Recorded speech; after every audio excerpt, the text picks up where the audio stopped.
ఒక చోటుకి వెళ్ళాను. అక్కడ ఒక ఇద్దరు చిన్నపిల్లల్ని చూడకూడని పరిస్థితుల్లో చూశాను. చాలా I don't even know how to express this thing. So మీ పిల్లలు ఎవరితో ఆడుకుంటున్నారు, ఏ వీడియోలు చూస్తున్నారు, ఎక్కడికి వెళ్తున్నారు, దాని మీద మాత్రం ఒక కన్నేసి ఉంచండి. ఓ 10వ తరగతి చదువుతున్న అబ్బాయి దొంగతనానికి అని వెళ్ళి ఆ అమ్మాయిని చంపేశారు అని చెప్పి పోలీసులు అయితే వెల్లడించారు. పిల్లోడికి ఫోన్ ఇచ్చి నువ్వు తినిపిస్తానంటే వడబోవ తిన్నాక ఫోనులో వచ్చే రాతే చూస్తాడులే. వదిలేసి వాడినట్టే ఇంట్లోనే ఉండంటే వాడు సైకోలాగా సీరియల్ కిల్లింగ్ ప్లానే చేస్తాడులే.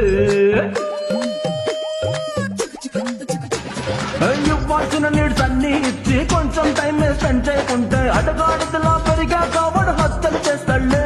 వాడు చిన్న చిన్నోటికి దొంగల మారి దొరికిన ఇంకా మృగముల మారి టీవీ ఛానల్స్ లోనే నీకు పేరే తెస్తాడులే. అలా కాదంటే మీ బిడ్డలకు హద్దు పొద్దు మీరు ముందే నేర్పాలి. నేర్పనోడు పరిస్థితి ఏందో తెలుసా? రాజా రాజా రాజా ఎర్హుకు రాజా బ్యాటు కోసం దొంగ చుట్టి పాపను చంపెను రాజా. చదువుకోకుండా ఏం పనులు